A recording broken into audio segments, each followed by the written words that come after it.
Same procedure as last video? Same procedure as every video. Let's talk about Dinner for One.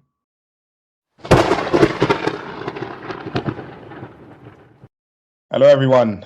Welcome back to the Eye of the Storm podcast. Daniel, do you want to let the people know what we're doing today?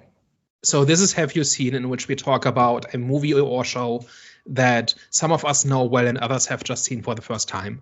This week, in anticipation of New Year's, we're talking about Dinner for One, which is a 1960s comedy sketch that is a staple on German television. It's a tradition to watch it during New Year's Eve. So the basic idea is that it's a sketch in which it is Miss Sophie's 90th birthday, and she has invited her 4 closest friends for a formal dinner. The complication is that they all died years ago, and so there are 4 empty chairs. And every time she raises a toast, her butler James has to drink for each of the 4 guests. And with every course and each round of drinking, he gets increasingly inebriated and increasingly struggles to serve the next course. The reason we're bringing this up is that this is a British comedy sketch from the 1920s that in the 60s was recorded and then aired on German television, where it became a major hit, and it has since been aired, I think, hundreds of times. And it is one of the big cherished traditions, and even if you don't particularly care for the actual sketch itself, everybody in Germany knows it, everybody can quote it, and everybody knows what same procedure as every year means, and so on. And so the catchphrases from the sketch are pretty much known to everybody. And it's also popular in other European countries, but not in the UK, right? So it's completely unknown in its country of origin. And since I've got you here, I wanted to show you this and get your reaction, having seen it for the first time. What did you think of Dinner for One? What the hell was going on? I was so confused as to what I was watching in this little sketch. I'll be so real. I didn't see the humor in it until the very end, actually. Kind of like same procedure as last year, when he was like taking her up to bed. Was funny. I did find that part funny, but I don't know, like him tripping over the lion's head like 600 times. I was a bit like, it's a bit stupid.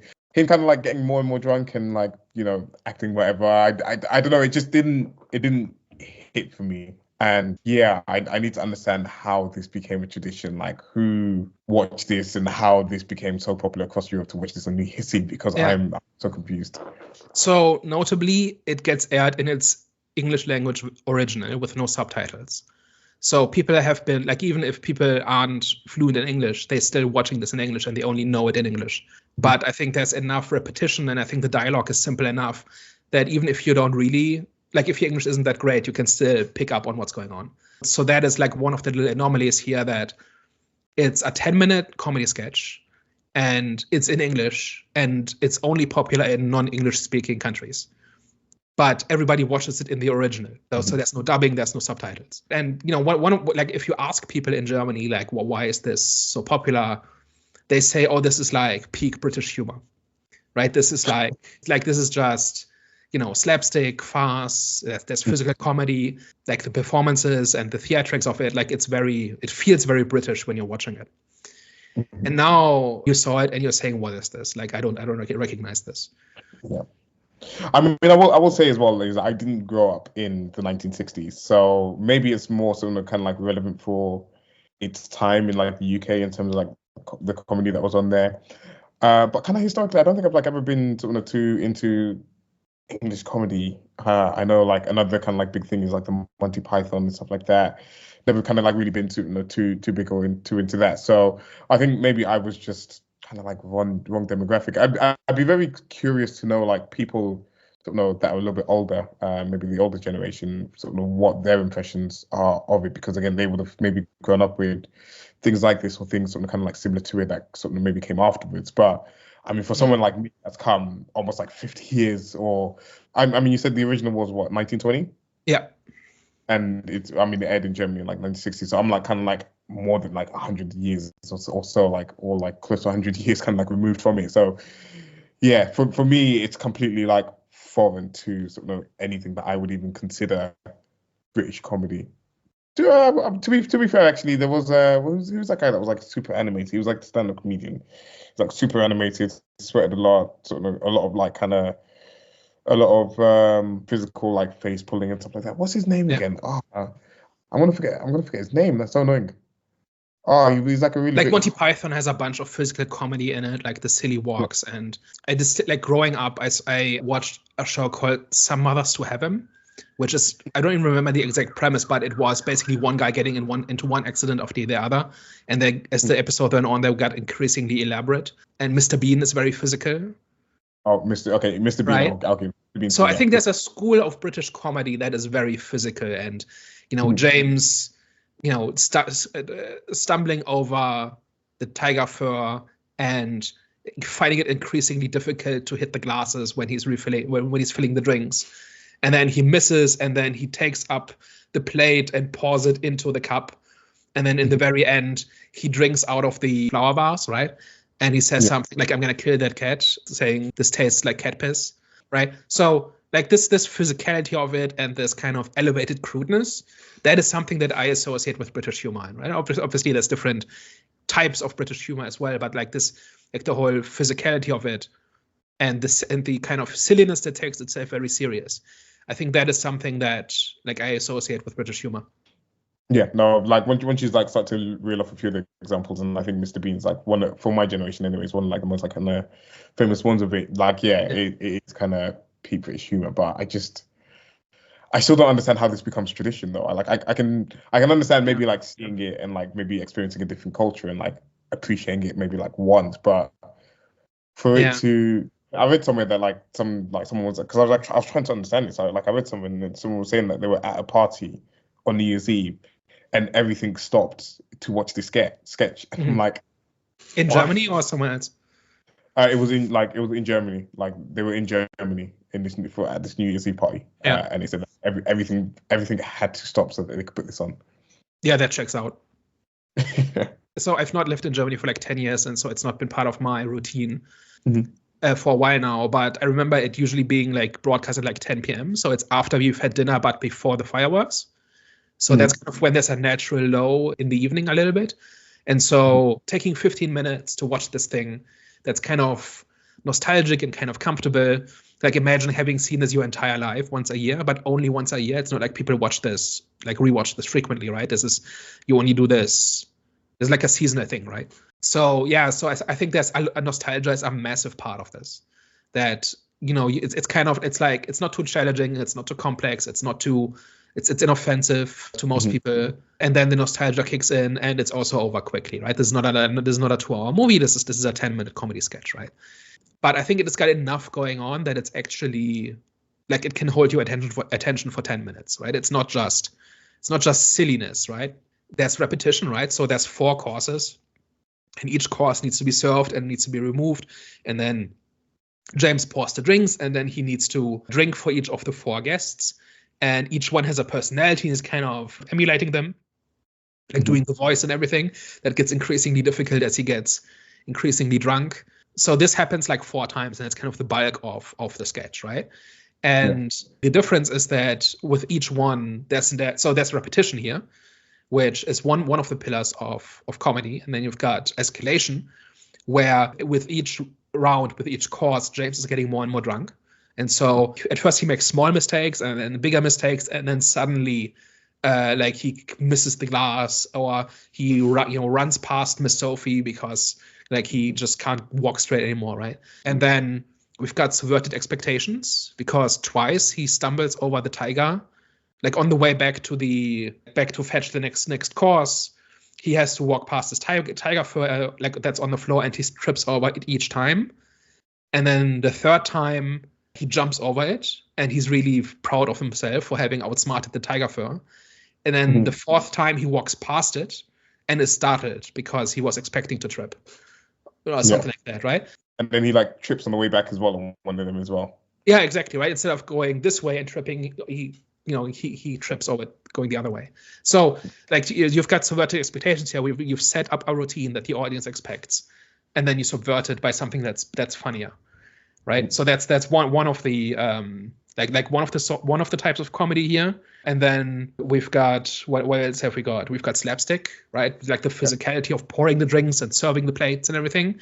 Like that gets increasingly cartoonish as time goes on, and then it ends on a sex joke.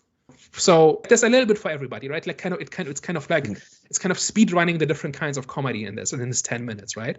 So if you don't like one of the gags, you like one of the others probably. And then there's also like a plot going on here, right? Because they don't tell you outright what's going on, right? You kind of infer what's going on from the dialogue, right? You like this whole thing that this dinner has been probably going on for 50 years, and as time goes on, the friends have passed away, and now only Miss Sophie is left, and there's a certain tragedy to that.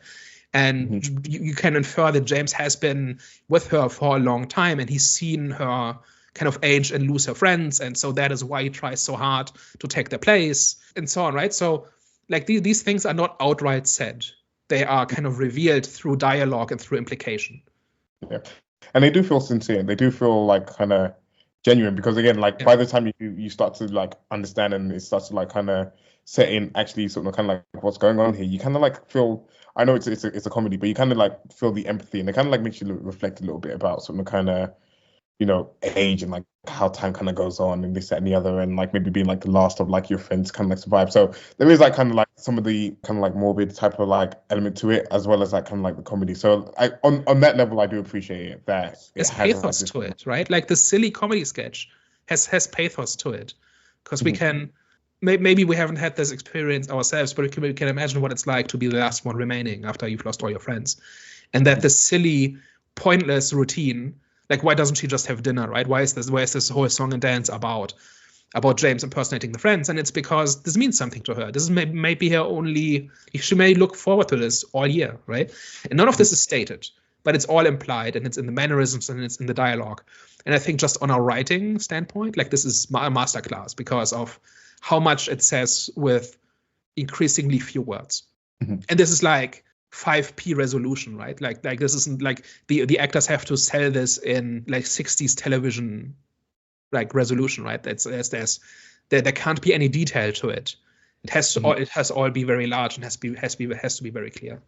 So I actually think this silly comedy sketch from 100 years ago is actually a masterpiece in some ways, right? People say you can't analyze humor, but actually, yes, I think you can see the techniques that are used here. And you can see how it kind of hooks the audience in, and how it kind of guides people along this journey and tells this story. And it does so in 10 minutes with no exposition, no nothing, just pure performance. Yeah. And manages to be funny at the same time. Subjectively. Well, yeah, but it's subjective. Yeah. But a lot of people find it funny, right? And across culture, like it's not like you had to have been a child in the 60s seeing it like then, and that's when you're nostalgic for it. Like this has captured the imaginations of generations since then, right? Yeah. No, agreed. I mean, yeah. No, go on. And actually, like in the 90s, there was an attempt to colorize the video, and there were riots in the street. They only showed it once and went back to the original version because people rejected it violently. Like it's like people want like this version, and I think it's kind of slipped a little bit in popularity in recent years, but it's just a staple, right? And there's no like I think there were attempts to dub it as well, and that didn't go well either. Like people want it in that version. Yeah, I mean, I think if something's become kind of like tradition and nostalgic, you kind of want it in the same way every single time. I don't think you want that It's nostalgic for a reason. There's no need to improve. There's no need to improve. There's no need to change what's come before, because people have become accustomed to how it was. But at the same time, people have made adaptations and spoof versions of this. So you can find a version of this in every German dialect, like also the really obscure ones, the ones that like 3 people speak, right? Wow. And I think that's because there's dialogue, but like you can get the sense. First of all, you can get the sense of it without understanding the language, right? So if this is a dialect you're not familiar with, you'll still get the basic gist of it.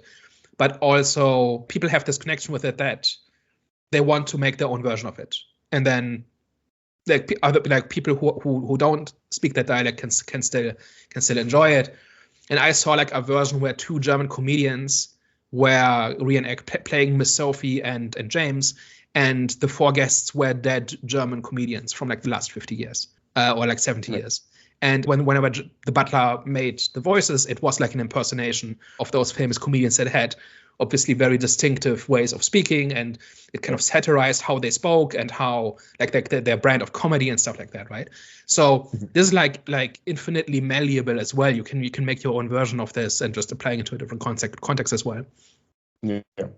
And I think that's kind of like the beauty of the story, is that, you know, people can kind of see themselves in sort of Miss Sophie. Again, you know, you mentioned about like obviously the comedians in terms of like the people that like come before and like, you know, even paved the way for them to become comedians. But, you know, in any kind of like walk of life or any kind of like field, you can kind of have that same sort of kind of semblance for, you know, that longing for people or like whatever like that have like maybe like made a big impact in your life, and like kind of like a very respectful and sort of kind of great way to kind of pay homage, actually, which is nice. And actually as well in this, I don't see it, but I obviously I can understand how certain aspects of this can become sort of, you know, quite popular, especially the, you know, same procedure as last year, same as every year. It's just like, it's like you kind of like find little aspects of like whatever, and you just kind of like, I can imagine like saying that with a friend and like that, or like making jokes of like school playground, or like it has become an idiom in Germany. People say this. Oh, okay, yeah. So in English as well, right? There's no translating it. And it kind of like reminds me of like kind of growing up, is that, and sometimes you kind of like find the funny in like what's not funny, or you find the funny in like sort of how something was said, or like you find the funny in sort of how something was like portrayed or whatever like that. And it's just like something that you then have between sort of like your friends, and like this kind of growing up, you have like these like inside and like comic jokes or whatever. So I can appreciate it for sort of for that, and sort of for what that sort of for creating sort of certain phrases or idioms or terms that have like been popularized across Germany. You'll be glad to hear that there's a prequel miniseries in development. Oh, so, really? Yeah. Oh. So the last news I heard of this was like 2 years ago. So it was announced that a prequel series with a younger Miss Sophie, the younger James, was being done. I don't know if they did it.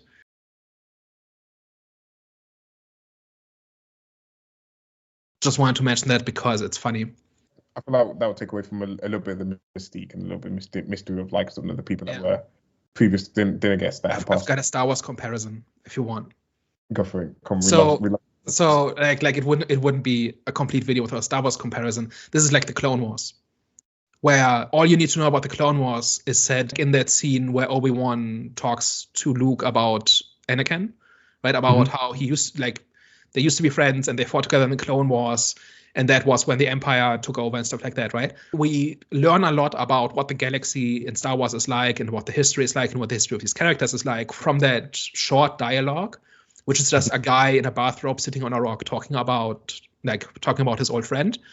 And then when we actually see the Clone Wars, it's not more interesting than that, right? Like we already heard what we needed to know. So I think this is just a cash grab, right?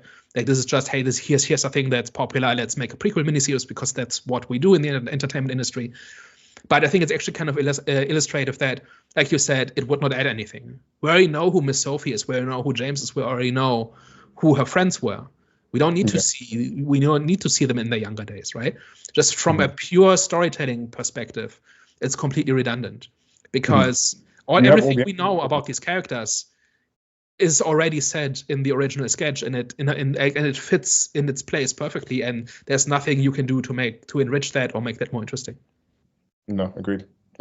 Again, there isn't any added empathy for Miss Sophie by having her friends actually be there and actually showing what it was like, because again, people can relate to that feeling of like missing someone, or like not having certain people there in their lives, and people like maybe resonate to that more than actually seeing what it was actually like for them to have this dinner every single year. Yeah, and we know what her friendship was like, right? Like with these guys, there's nothing to add to it. Do you think I've kind of illuminated the appeal of Dinner for One to you a little bit, like compared to when you saw it and were baffled? Yeah, no, I think you added some good context to it. Maybe see it from a different kind of like light perspective, and especially the aspect of not being able to speak the language, but knowing the few words and knowing kind of like the whatever. Because again, it adds that level it adds to the level of comedy of something that kind of like mystique of the unknown of something like the language and something not being able to speak it, but finding sort of like the humor in it, and maybe even like kind of like repeating the words in like maybe like an off accent, which sort of adds to the humor of it as well. So I do see the appeal. I actually like enjoyed like the kind of the emotion underneath it as well. Because for me, anyways, I feel like every good bit of comedy, whether it's stand up or whatever like that, has to have like that real life element of relatability to it, along with like the punchline, along with like the joke that you're sort of kind of like setting up. So and I feel like again, like you said this for you, it's like close to being a masterpiece.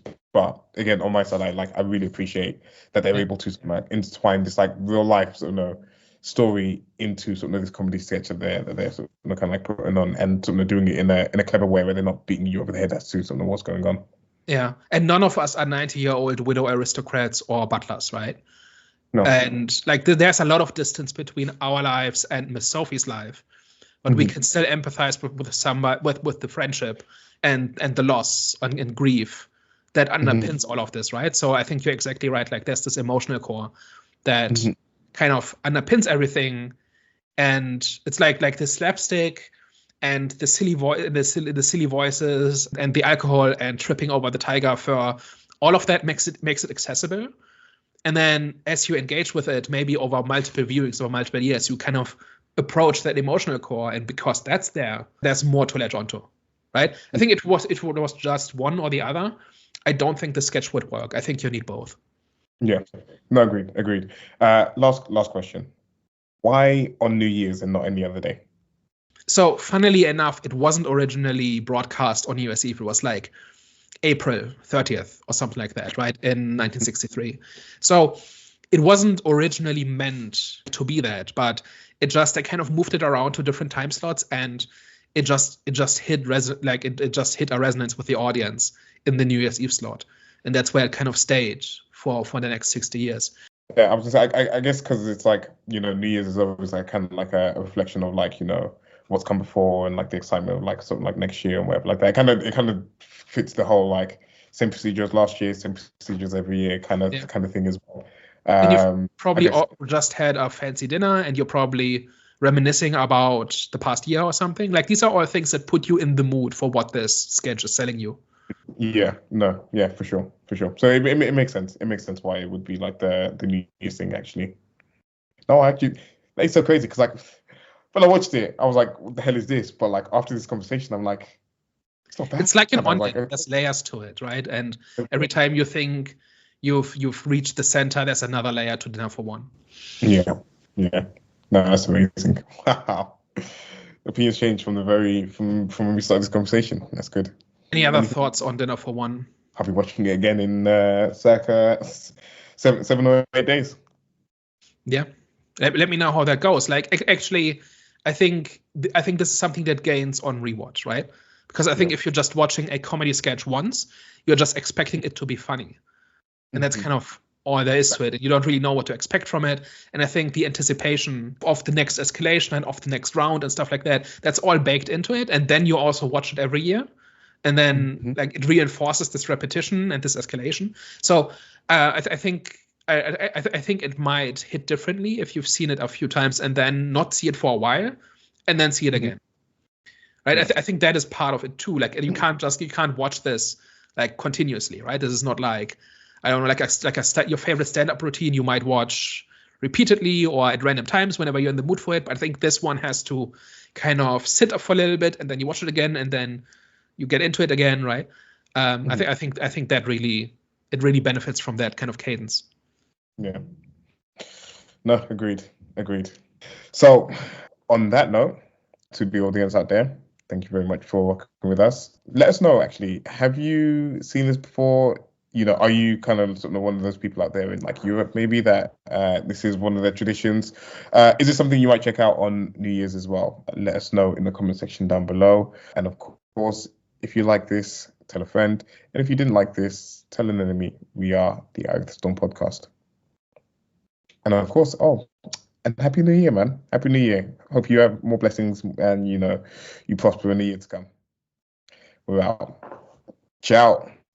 Bye bye.